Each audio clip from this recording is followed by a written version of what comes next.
সময় মহিলাদের সম্মান ছিল একদম নিম্ন পর্যায়ে, জীবন্ত মহিলাদেরকে কবরস্থ করা হতো, কথা ঠিক কিনা?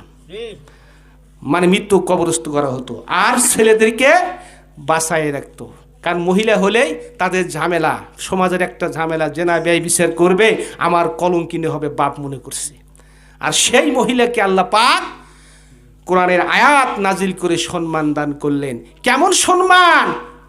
এরকম কি পর্দা থেকে বের হওয়ার সম্মান? আমার আল্লাহ বললেন, ওয়াকানা ফি বুয়ুতিকুন্না ওয়ালা তাবাররুজাল জাহিলিয়াতিল উলা